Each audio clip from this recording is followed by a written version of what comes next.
शहबाज गिल को पकड़ के जिस तरह आपने उसके ऊपर तशद्दुद किया, और अब आजम स्वाति को जो पकड़ के रात लेके गए और तशद्दुद किया, उसको भी नंगा करके तशद्दुद किया, शहबाज गिल को भी नंगा किया। शर्म आनी चाहिए तुम्हें, शर्म आनी चाहिए। क्या यह तुम्हारा काम है? तुम्हारा काम है अमन, लॉ एंड ऑर्डर आपकी जिम्मेदारी है। लॉ एंड ऑर्डर का यह हाल है कि सारे मुल्क में चोरियां डकैतियां हो रही हैं, स्ट्रीट क्राइम हो रही है। इधर इन इलाकों में जो स्वात के लोग निकले, क्यों निकले?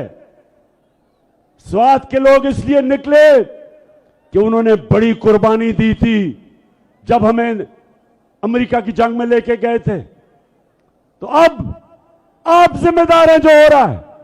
और महमूद खान चीफ मिनिस्टर साहब, मैं आपको आज कह रहा हूं कि फेडरल गवर्नमेंट को से पूछें कि आप अगर जिम्मेदारी नहीं संभालेंगे तो फिर हमें संभालने दें, हम करेंगे, हम दहशतगर्दी के खिलाफ खड़े होंगे। और जो आजम स्वाति से किया, उससे पहले जो कस्टोडियल टॉर्चर बंद करके तशद्दुद किया, उससे पहले शहबाज गिल पे और फिर सहाफियों पे, मैं सारे इदारों को आज कहता हूं कि अगर आप ये समझते हैं कि तशद्दुद करके आप अपनी इज्जत करवा लेंगे, गलत फहमी में ना रहें। इज्जत अल्लाह देने वाला है।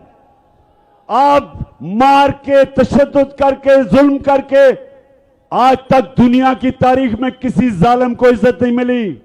लोग नफरत करते हैं, लोग नफरत करते हैं जब जो जुल्म करता है।